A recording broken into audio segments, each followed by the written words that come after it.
Now this one mod is going to change everything when it comes to building the Cobra.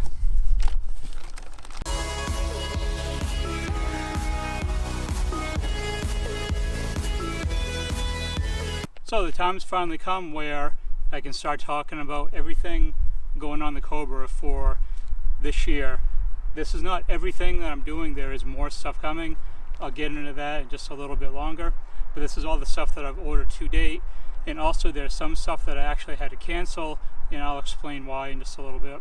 To start out the video, I'm going to start out with the most exciting things first, because I know you guys really want to see the biggest, most important things. So I have a shorty antenna and bumper inserts for the rear bumper.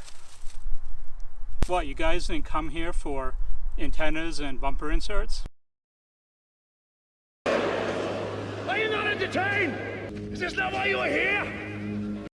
Alright, enough of that. I'm going to start out with some stuff you guys probably already know about. As you know, I did the Brembo rebuild on the brakes. So of course I've been driving it. I did my driving video as the last one. For pads, I put on the Hawk HPS pads, and as you've seen in some of the other video before, obviously they're not in here, but I have cross drilled and slotted rotors on the front, and I'll throw in a picture of how that came out. But that's the stuff you probably already knew about, but it was stuff that I bought a little bit earlier on and just wanted to get it on before doing this video because I was able to drive the car before shooting this video. So we'll get these out of the way and start off with some of the things that will make the car better driving for me, better overall. In this box we have a brand new Ford clutch cable. The cable that is on there now is aftermarket, and it's extremely stiff. When it was on the dyno where it was tuned, the dyno tuner couldn't believe how stiff my clutch was. And even though this is my first Terminator Cobra, I'm aware that these clutches are stiff and everything else, but this is beyond that. He even said it was really stiff even by regular Cobra standards. So I got this cable because I don't think it has a Ford cable on it. This one is a Ford one, and to go along with that, I got a firewall adjuster from Steeda and their adjustable clutch quadrant. So I'll be able to adjust the clutch where I want it as far as engagement.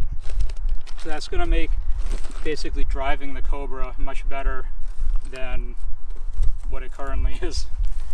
Now these are way too big and heavy to take out of the box, but I bought a pair of full-length Maximum Motorsports subframe connectors. In my previous video that I did with driving the Cobra for the first time, I said some of these mods I'm not going to be able to install myself, and this is one of them. I don't know how to weld, I don't have a welder, and these should be put in the right way. You can't put these on with putting the Cobra on a 4-post lift and lifting it up and welding them on. It really needs to be driven onto a lift where it drives onto and is lifted up. So the suspension has to be completely loaded. You can't have any body flex. If you do it on a 4-post lift, it's going to twist the body a little bit and it won't come out right. So that's something that I'm going to have done at a local shop. I have a guy that works at a Ford dealership. He's able to do modifications after hours and on weekends, and I've already discussed it with him. And the subframe connectors are going to be one of the first things that I do this summer as far as getting these on, because I really want to stiffen the body up a little bit, and I really want a solid place to be able to jack the car from whenever I have to lift it up to do anything on it at home. These are not anything that I bought. These actually came with the car, but they're the smoked fog lights. I mentioned in a video last summer that I want to put regular smoked headlights back in the car. I don't like the headlights that are on it now. They're the clear ones. Just not what I personally like. So I plan on buying headlights at some point. I just haven't done that yet. But when I do that, I'm going to swap over to these smoked lights so it matches. Because I kind of have a black and red theme going on with the car, and I want to keep that. And I think put in the darker looking lights on the front with the fog lights will look really good. Before we get to the last two boxes, and I'm sure you're wondering what this one is that I teased at the beginning, but we'll get to that in just a second. I wanted to talk about the mods that I had to cancel. I actually ordered brand new suspension for the car. I ordered Blistine HDs, and cause as you may or may not know, this has Maximum Motorsports Race 3 coilovers on it, on all four corners, and it rides really, really rough for a street car, and I want to get rid of that. So I bought Blistine HDs from Maximum Motorsports, and I was going to keep the entire coilover setup, but just go with the HDs instead of the racing suspension. What happened was I ordered them like back in February, I believe, or maybe even January, and because of the whole COVID stuff that you're all aware of course, parts are delayed. It takes a long time for them to arrive. In the meantime, waiting for those to show up, I started the process of refinancing my house. In the meantime, when I was waiting for those to show up because they were on back order, part of the order was available, but not the whole thing. But in the meantime, probably like a month after that, I decided to refinance my house. And as you may or may not know, when you do that, you can't have big expenses out of your account. You have to keep everything intact. You can't go spending, splurging a bunch of money, and you can't have anything charged on your credit cards. I had the suspension charged for a credit card that hadn't been charged yet because the parts hadn't shipped. So I had to call up Maximum Motorsports and cancel that order.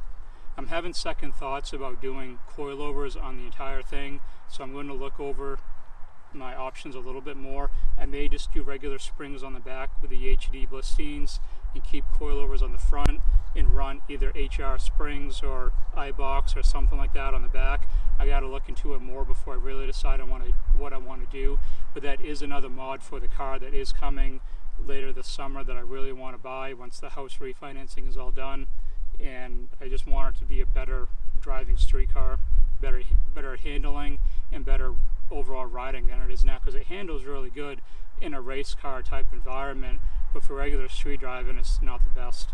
Okay, so the real exciting stuff. I won't tease you too much longer. Now this mod I bought because of this mod, and what I have here is something that every Cobra owner should probably do at some point, but I wanted to do this beyond that too because of what's in the other box. I bought a KMJ Titan 200 amp alternator with the 3G wire kit for it. Now there's two reasons why I did this. The stock alternator on these cars are garbage. It's very well known that it burns through alternators, and I think this car has already gone through a couple. I have an alternator that came with the car when I bought it, and I had that tested. That one's fried. I don't know why they sent it instead of just throwing it in the garbage. But so this is going on to the car because I want a constant, reliable charge to all the components in the car. I don't want to have to worry about a dying alternator or anything like that. So that's one thing that's going to go on hopefully soon as well. And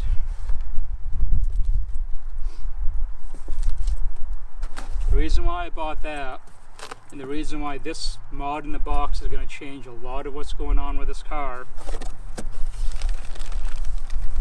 I bought a 4 Innovations Level 1 return fuel system with a regulator, brand new hat. It's got dual Wabro 465 pumps, the controller, which is in this bag, and of course the return lines. Now for what I have modded on the car, it doesn't need a 4 return fuel system. I could have put a Kenny Bell booster pump with just some bigger pumps, but I decided that I didn't want to rely on a booster pump. Plenty of Cobras are running booster pumps and they're absolutely fine. I didn't want to do it. I wanted an all new hat, all new wiring. This car is getting close to 20 years old. I didn't want to skimp out on something like this fuel system that could end up damaging the engine or anything like that if anything goes wrong with the stock system. So I wanted to get something that was new and reliable. Now I could have just put in pumps and skipped the Kenny Bell booster pump, but I have kind of bigger plans with the car. The reason why I did the alternator is I want constant reliable voltage to the pumps. I want all the system to work together. I don't want any weak points in it. The reason why I did the pumps is because I'm doing a supercharger for the car, a bigger supercharger. Of course, it's got the stock one. Doing a supercharger upgrade on this car is something that I've talked about on the channel since the very beginning after I got the car. And I've been back and forth a lot on what I wanted to get. I did a video last summer about why I'm not building a 750 horsepower Terminator. I brought up points in there for which supercharger I was looking at as far as options that I had. And the options are, there's just so many. You have the 2.3s with the Whipple 2.3, the VMP 2.3. You can go with a Whipple 2.9 or even the Whipple 3.0, the VMP Gen 3, VMP Gen 3R, Kenny Bell 2.8, Kenny Bell 2.2. There's just a lot of options for what I could realistically put on this and probably be happy with it. And I went back and forth a lot. In that video, I pinned my comment saying that when I made that video about not building 750 horsepower Cobra, that I had made my mind up, but I didn't say what the supercharger was because just in case I changed my mind.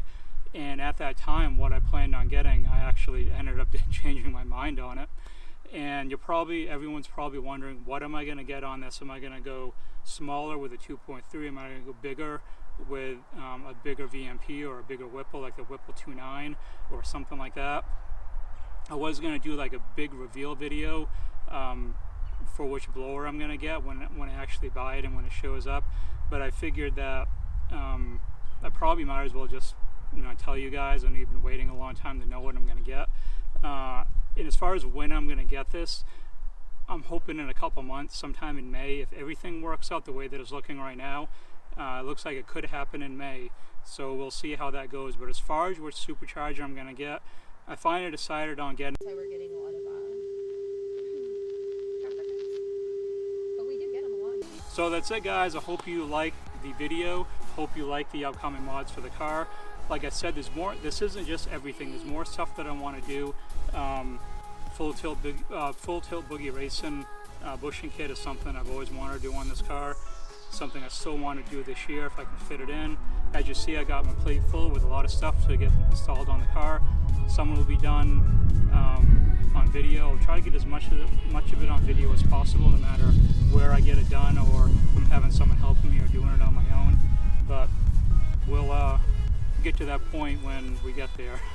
So like the video if you enjoyed it, and to see these parts going on and more to come with the car. Make sure to sub if this is your first time watching, because there's a lot of stuff coming with this car, and who knows what could come up in the meantime that I do with this car that I'm not even thinking of at the moment. But thank you for watching the video. Hope you enjoyed it a lot. More stuff coming soon as always, and until next time.